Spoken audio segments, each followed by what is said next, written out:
I usually, in a class like this, I usually have six to 8 or 10 homeworks, and I couldn't get more than 5 out this semester. Anyway, I hope you feel like you got something out of it. Okay, questions before we get started. Oh yes, and there's another reason I brought the homework. I'm going to post it probably this afternoon so you guys can start working on it. But remind me if I forget, I'll put it up on and discuss it like I traditionally do. I'm just not prepared to do that today. Okay, so let me repeat kind of the last result that we had. We're going to use Nakayama's lemma.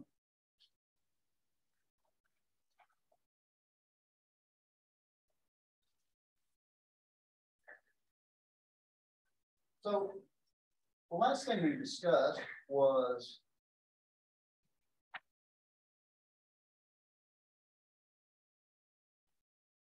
uh, 6010, but R be an Noetherian domain.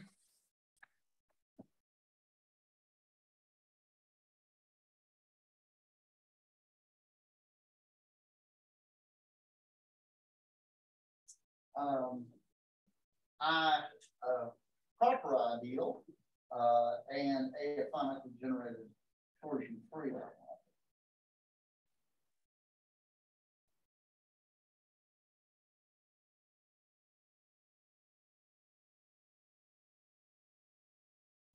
Torsion-free model.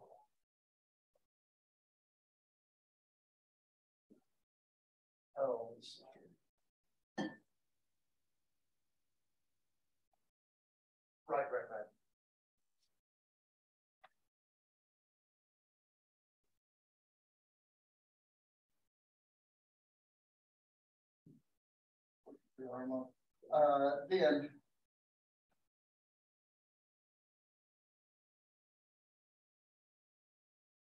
Then the intersection of this, and this I believe is the last thing that I proved last time, as a matter of fact.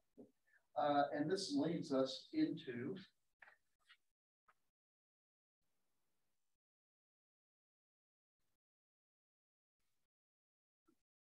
this is famously known as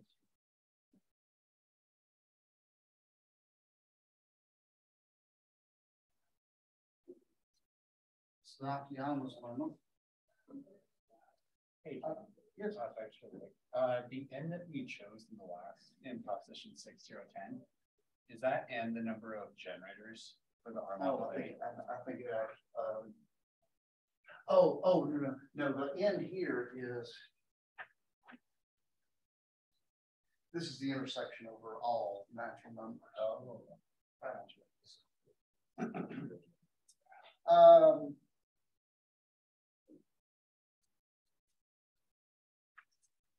But R be a ring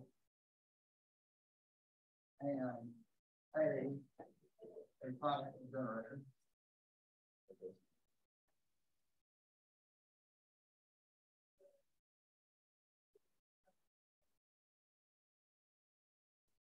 A finite generated R module.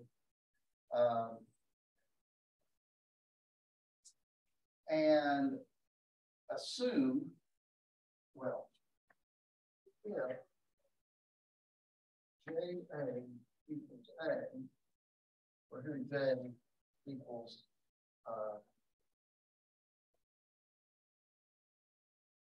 the Jacobson radical R.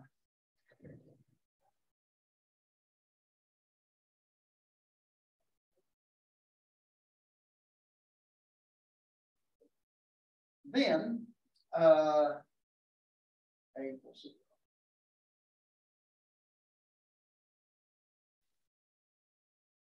Okay, so here's the situation.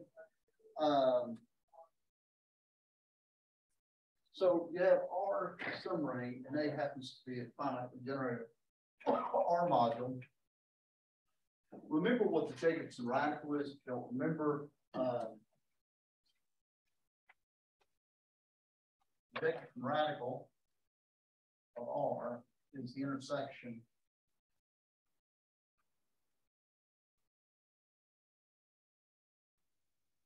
Jacobson radical is just the intersection of all maximal ideals of R. This is a particular ideal if J, if this ideal times A is still equal to A, the name is zero. Right? This is Nakayama's lemma.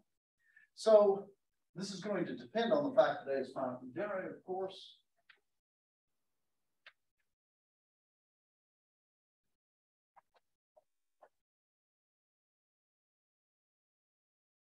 So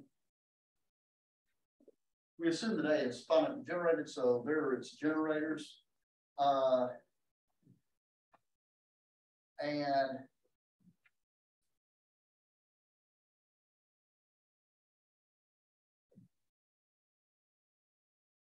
we're going to be economical in this proof, as per your sweatshirt, that in its memory. So this is generated by n elements, but you can't generate by any fewer than n elements, right? And as you may guess, we're going to use that in competition.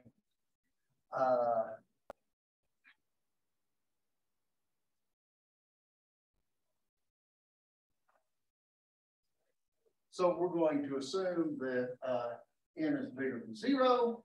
By the way, what happens if n is 0?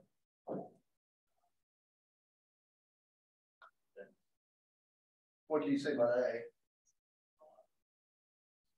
So I feel like all of a sudden we've stepped into the logic class. A is the zero model. Or A is the zero ideal, right? Because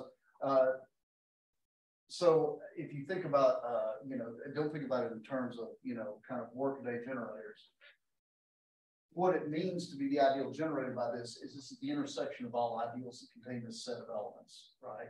And so the intersection of all ideals that contain the empty set is all the ideals, and 0 is one of them, right? So if n is 0, then of course we get that A is 0, which is the conclusion of this. So we're going to assume that n is bigger than 0 and get a contradiction.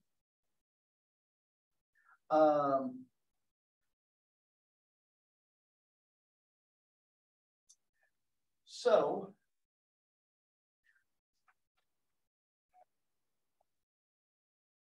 we're assuming that J times A is equal to A, right? So in particular, we can write A1 as, or like the first generator, as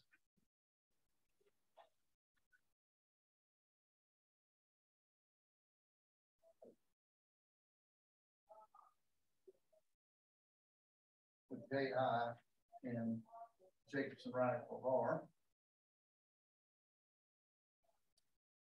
And so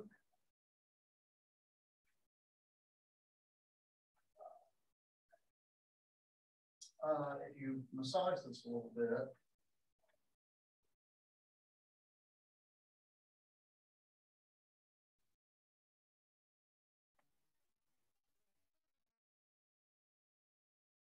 that 1 minus JAI comes A1. Well, notice that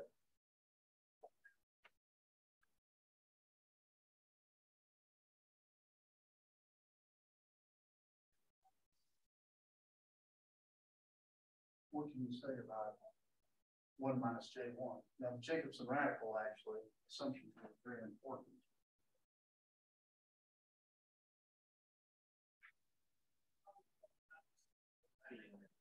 You remember one of the characterizations of JR is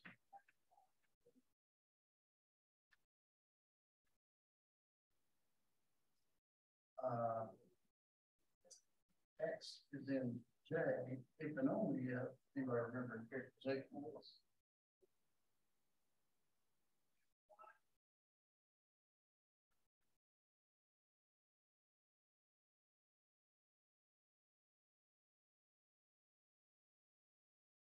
That distract bell line. That was actually a homework problem, I believe. And so that means that this thing right here is unit norm. Right?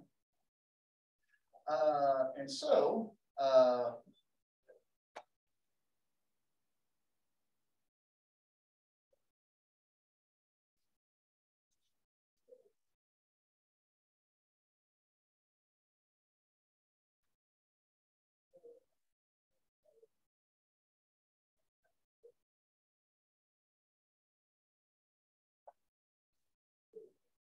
So A1, this is a unit times A1, is an R linear combination of A2, A3, up to AN. Right? Therefore,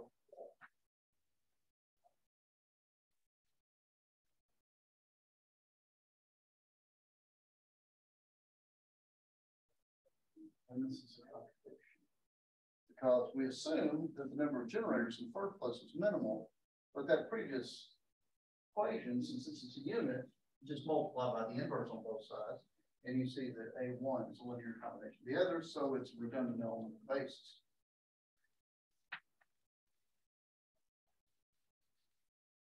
Hence A equals 0, and that's the end game on that. Okay.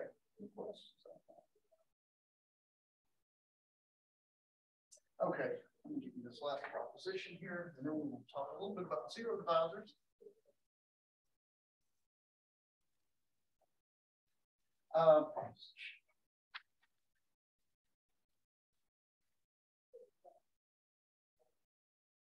What are be a Noetherian ring?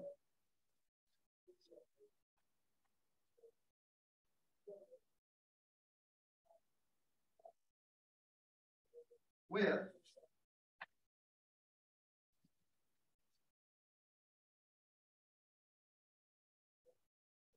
J equal J strike R.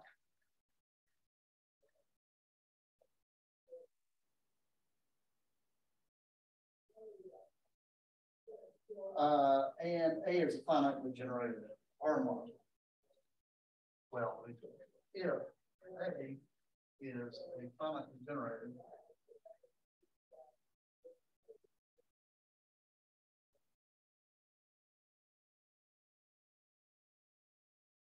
if A happens to be a finitely generated R module, then the intersection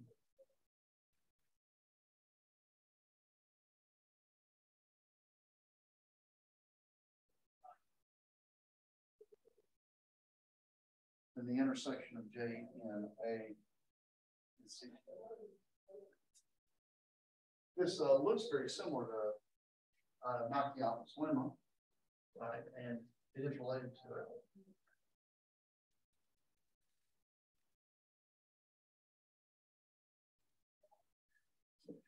So let's prove this.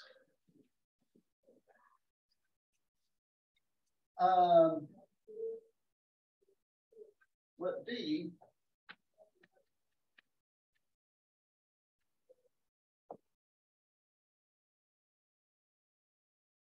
so take that intersection and call it B. And of course, what we want to do is prove that B is 0.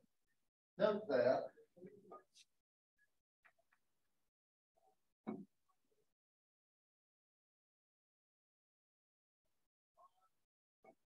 notice that B equals JB. And so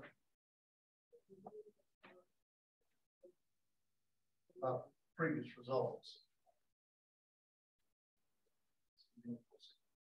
So this is an application of Nakayama's here.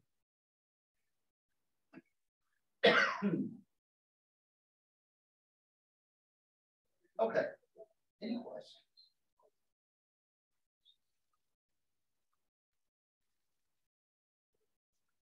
Okay, so now we're going to talk about a little bit about zero divisors, especially in the Noetherian case.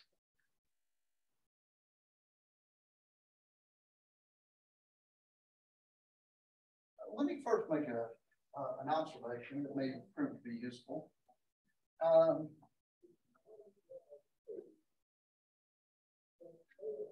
Let's look at the stuff that's not zero divisors. Let R be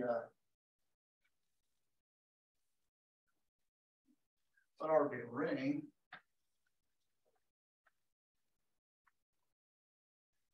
And S, the set of regular elements.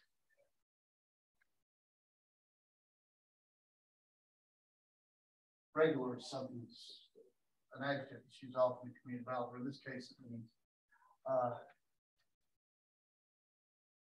regular, I mean not a supervisor.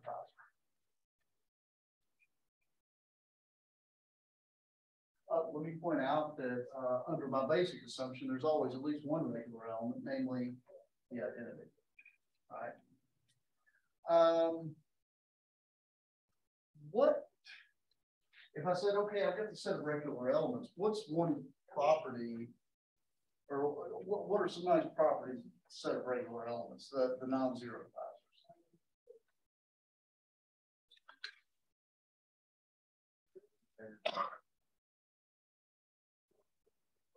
There you go. Note S, capital S, is multiplicably closed, and it's also saturated, isn't it?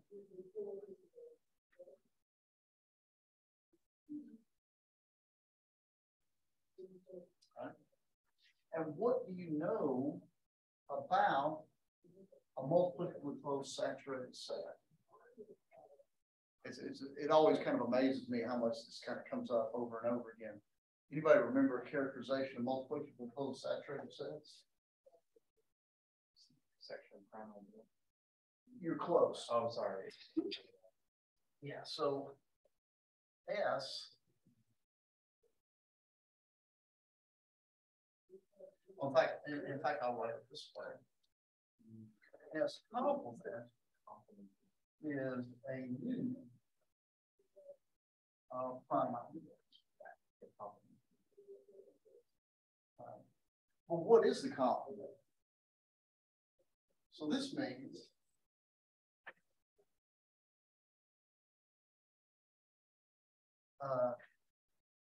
the set of 0, 5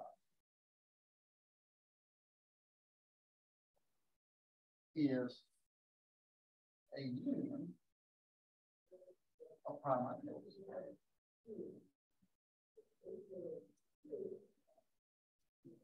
So if you've got any collection of 0 divisors in a ring, right, you look at all of them, it's like a big puzzle piece. There might be a lot of overlap, but it's a union of prime ideals, right? And that's kind of an important observation. Definition.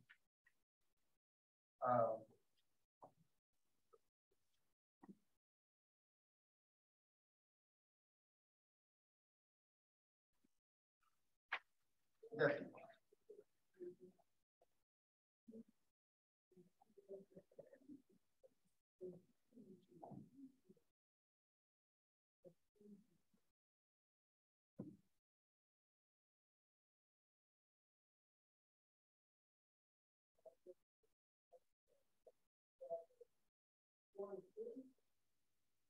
So let R be a ring. I'm going to say Z of R is a set of 0 divisors of R.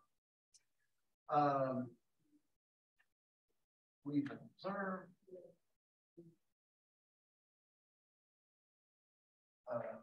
Z of R is a union of ideal.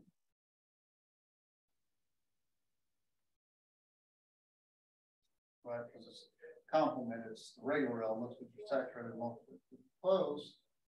The prime ideals maximal among this collection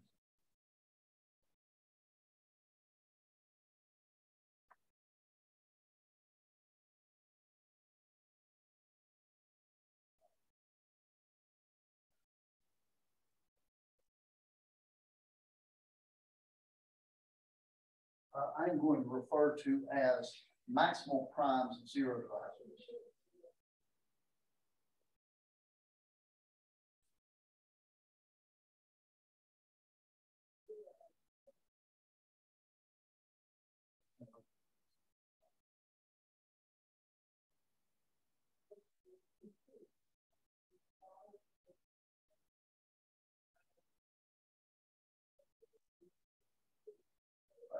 So let me point out that these are kind of, so if you have a maximal prime of 0 divisors, it makes all the primes that are contained inside it sort of redundant, because to get this set, you union all the primes, right? Or you union all the collection of primes. The ones that are maximal sort of make this union as efficient as possible, if you will.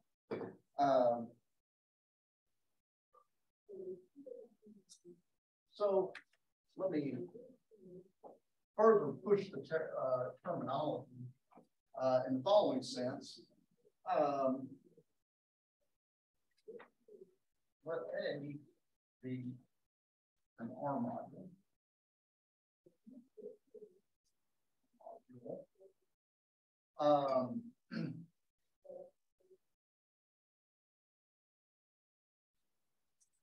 We define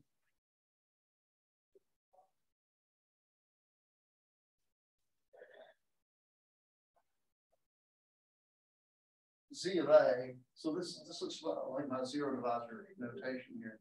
Z of A is actually the set of elements that annihilates some non-zero element of A. So let me write this down. This is a set of X and R. So it's XA equals 0 for some non-zero A and X.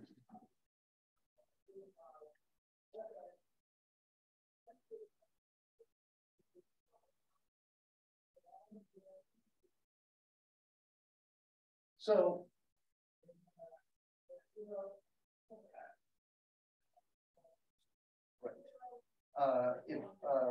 yeah.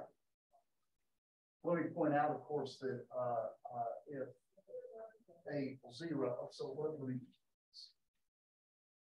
let A be a non-zero R model, because otherwise it's kind of silly.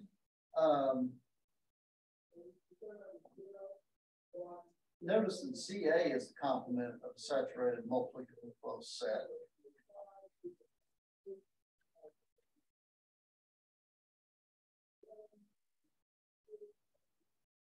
Of course, this is a subset of R.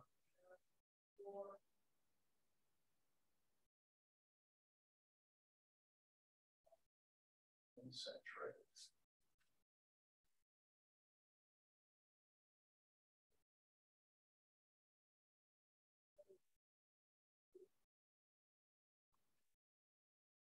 Closed set.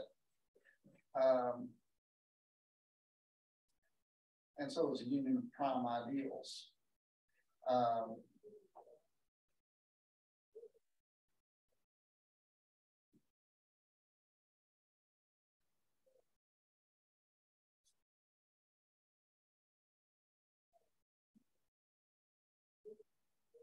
And again, I'm going to invent a terminology for the ones that are maximal in this set.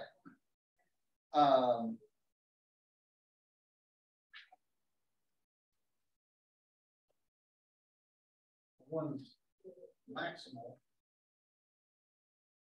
in this collection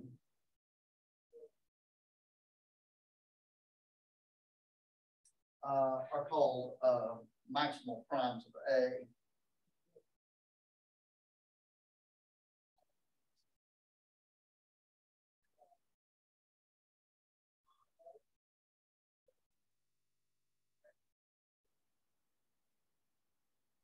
Sometimes if I say maximal primes of I, if A equals R mod I, maximal primes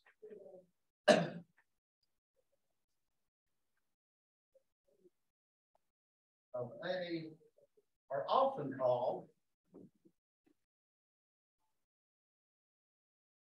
maximal primes of I.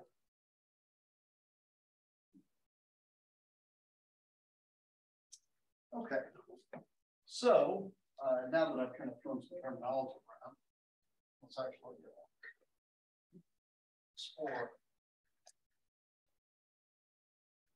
proposition here. Theorem.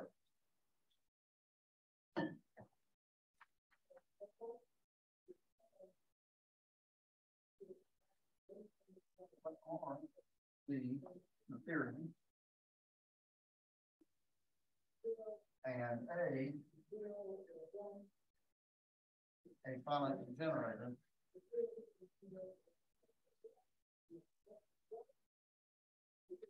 formula.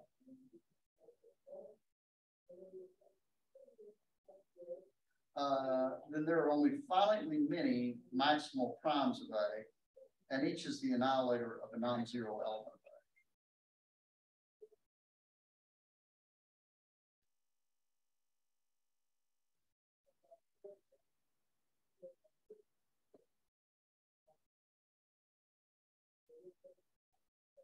A. Maximal primes.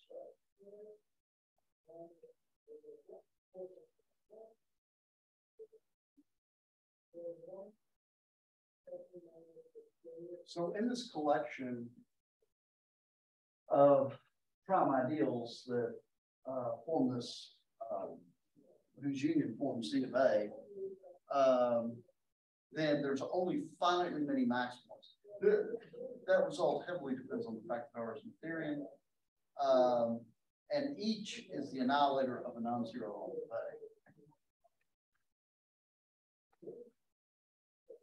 Each one of these prime is the annihilator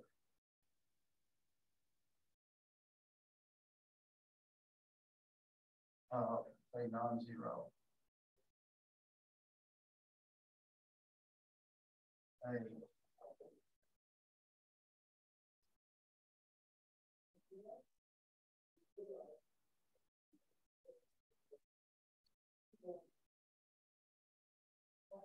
Okay, so let's go through why this is true. Proof. Let's first consider the set of all annihilators of non-zero elements.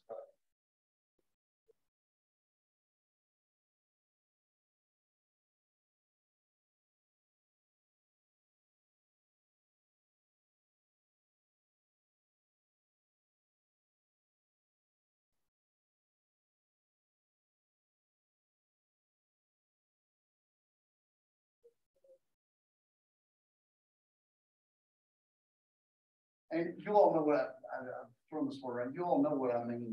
Don't you want to say annihilator? So if I've got a non-zero element called little a, the annihilator of A is everything in the ring that kills it, right? It's an ideal. It's fairly easy to see it's an ideal. Certainly contains zero, the sum of two things that kill something. Their sum kills it, and it's certainly an ideal. Right. Each such annihilator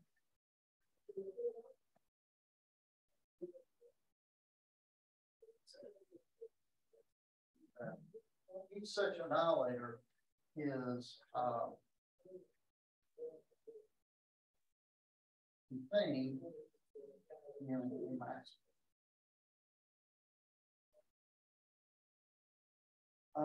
Why?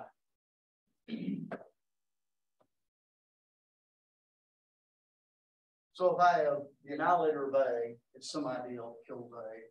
And then I have the annihilator of B, may not be comparable to it, right? It's the ideal B. But how do I know that each annihilator is contained in the maximal?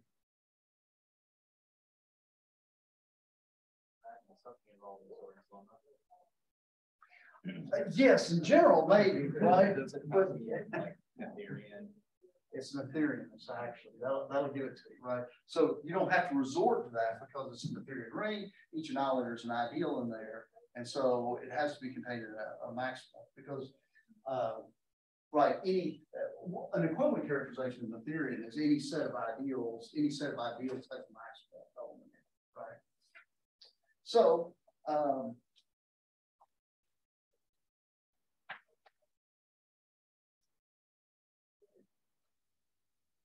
and of course, I had to look back here to make sure because we also need that A is finitely generated. So ZA is the set theoretic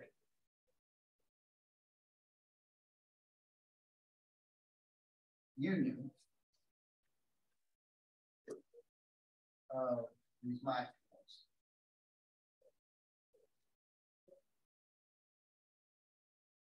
Right, and that's by the remark that I had earlier, right? Because anyone that's not maximal just contains a bunch of other junk. So you can throw out the chaff and just throw in the maximal ones to get your union.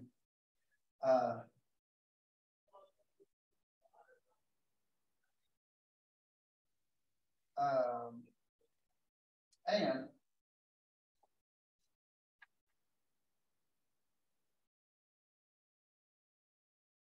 any ideal that is maximal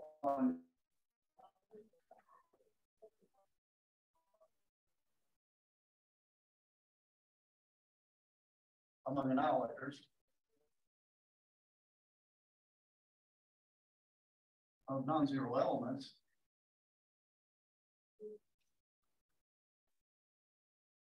of A is prime. Now, I made a note to myself that I've already done this theorem, and I'm kind of on the fence about that. I sort of remember it, but I'm not sure. But if I haven't done it, see if you can prove it. It's not too difficult to show that an ideal that's maximum among annihilators and non-zero elements has to be prime. If that's the case, then then we've got part of this because we've got it's a union of these prime ideals because they're maximum among annihilators of non-zero elements. Now, what I haven't shown is why are there finitely many. So let's try that.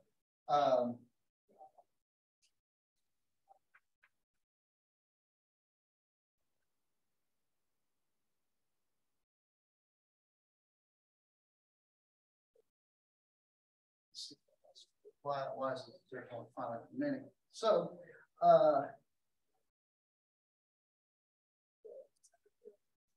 so for notation's sake, let's say AI is annihilated by yeah.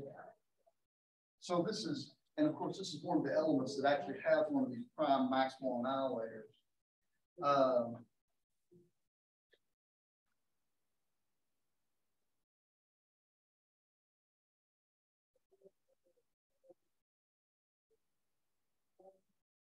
And I feel sort of obligated to say again that, of course, when I say maximal annihilator, it's just maximal, but the product's not necessarily maximal ideal.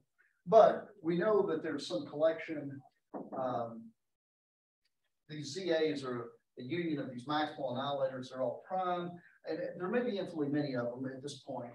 They're not, but there may be infinitely many of them. And each PI corresponds to some AI that it's killing. So now consider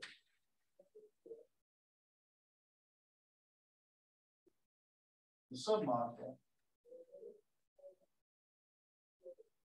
of A generated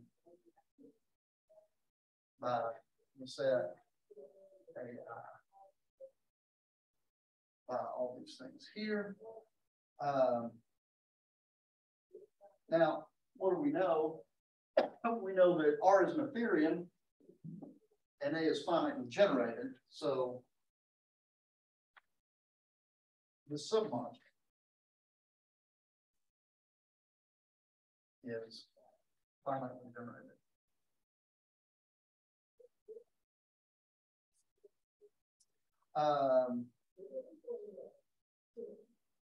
And so we will say that this is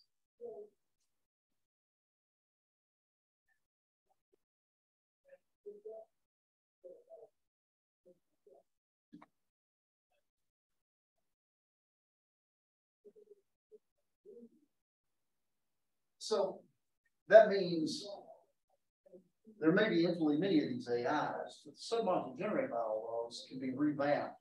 It's finitely generated, and it's only generated by, and we can actually, of course, pick a subset of these and generate it. So I will use the notation and say,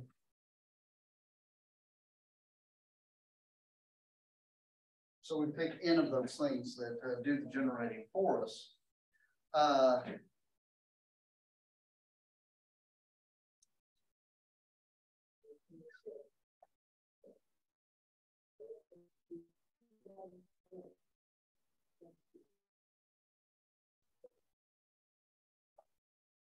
Now, of course, if n is the size of a, so in other words, what we're saying is if A1 up to AN is an exhaustive list of these AIs, then we're done.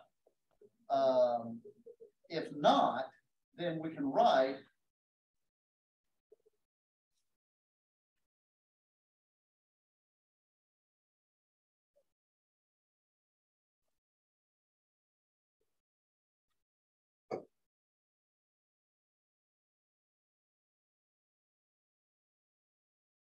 if not, there's some other A that's in this set of the AIs, but is not one of the N that I've picked out.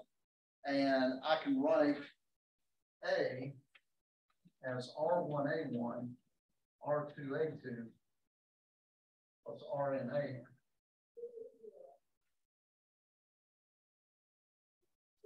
And hence, we have the containment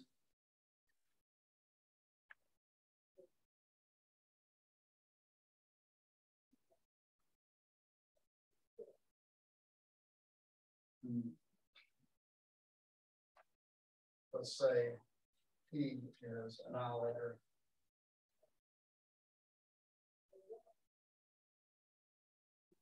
But at any rate, we have that the intersection of P1 up to Pn must be contained in the annihilator of A.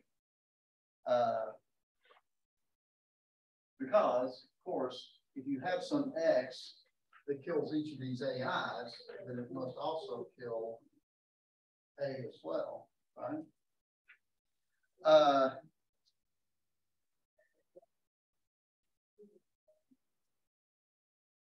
So, anybody see what the problem with this is?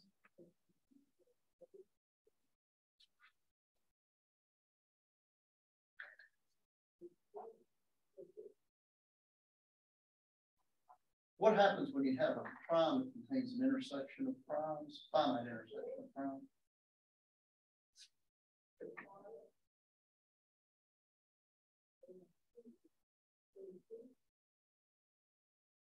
I think this is something we went over earlier. For some,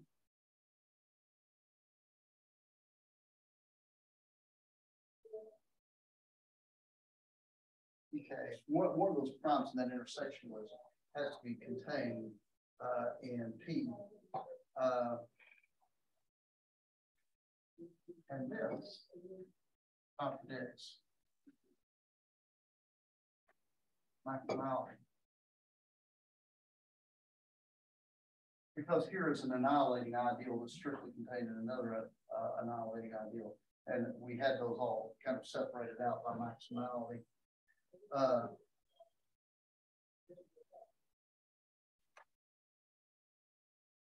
So, everybody okay with that?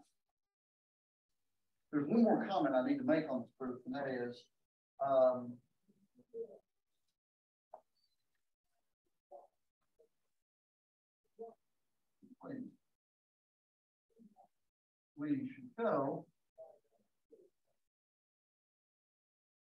we should show that any ideal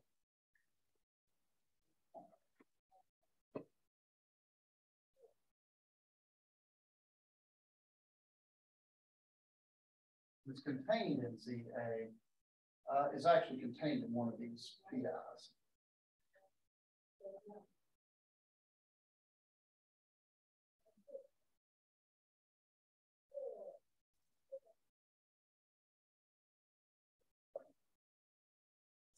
But I am going to put that on hold for the moment, and we're going to get something more general.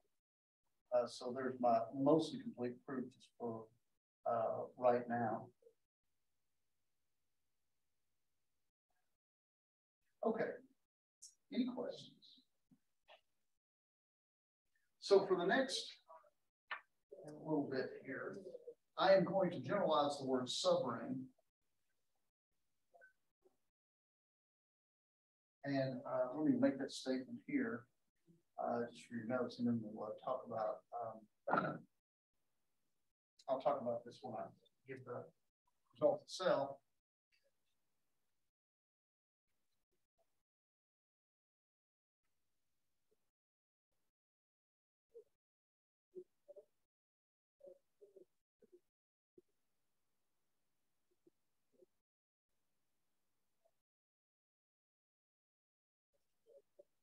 At least for these results, I'm going to temporarily use word sobering in the more general fashion. That is, it's truly arranged, perhaps without identity. So I'm not going to demand that these substructures share the identity.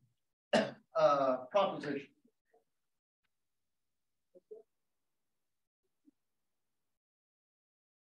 Always found it kind of interesting.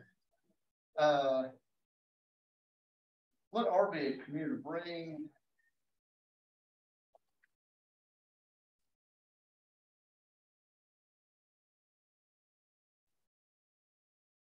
And suppose we have a collection of ideals.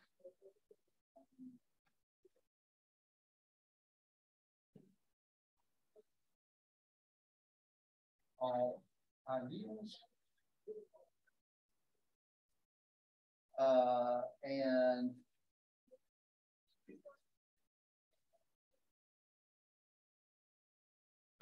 S and R a subring contain in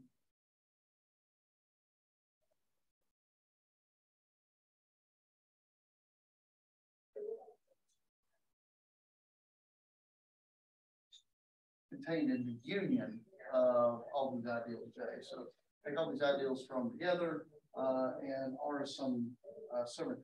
Let me point out that, of course, it's not possible for S to contain the same identity as R. It's possible for it to have a sort of different identity, right? But as a subring, but it can't contain the ideal, or it can't share the identity with R, because being contained in the union of these ideals means that it can't possibly contain the one element, right?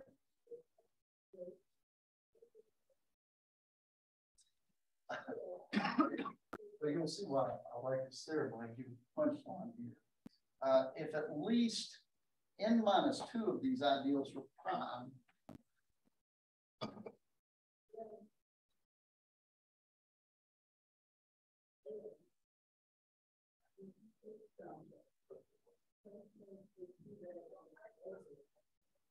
then S is contained in one of them.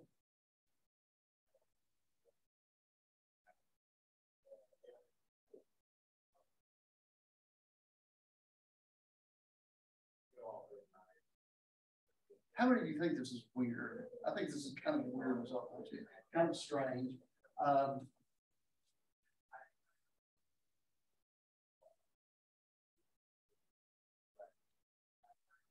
So really what this means is at most 2 of these things are not prime, then it has to be contained in it has to be contained in one of them. So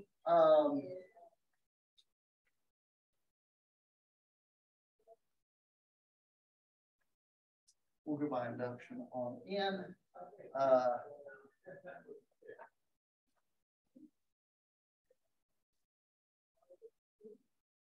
So let's, for all K, let's assume that S is not contained in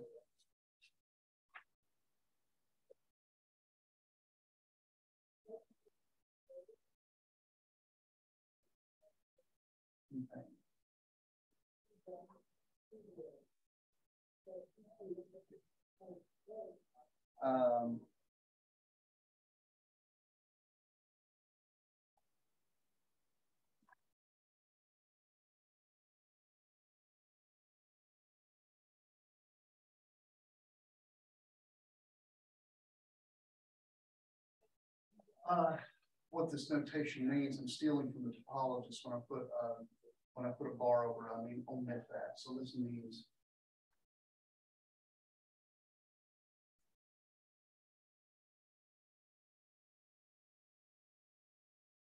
So when I use that notation, that's what I'll mean.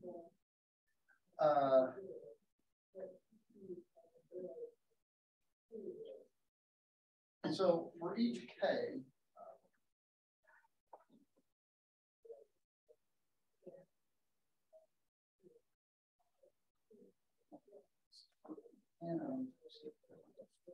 so for each K, pick X, K, and S, but not in the union. So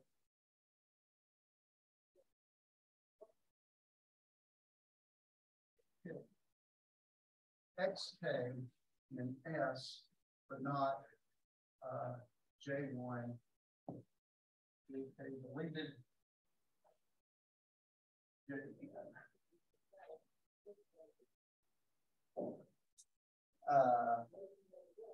so notice that each X, K is,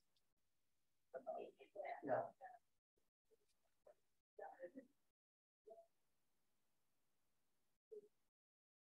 So each XK is, of course, in JK, since it's not in the deleted union.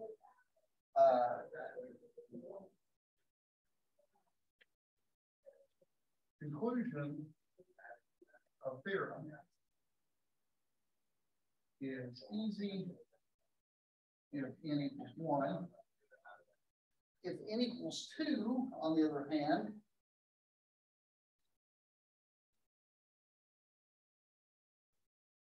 let y equal x1 equals x2.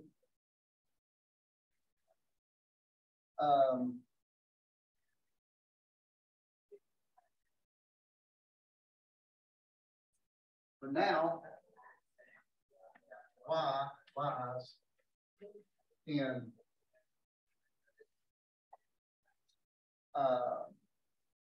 S, but not J1 or J2.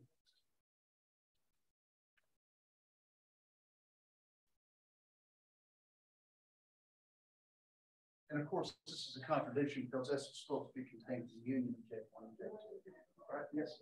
How do we know there's an XK for each day? How do we know that set's never empty? Well, because then what you're doing is now you've got that it's contained in a smaller union. We just remove JK with that loss of generality? Yeah. Okay. Thanks. If n is bigger than 2,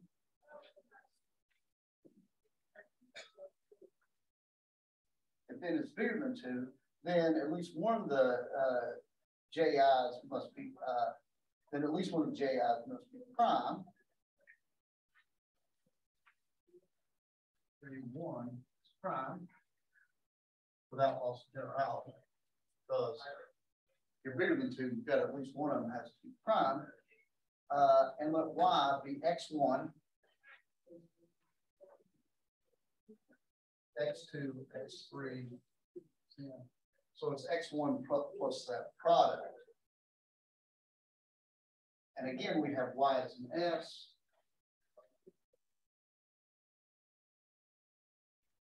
But none of the j's.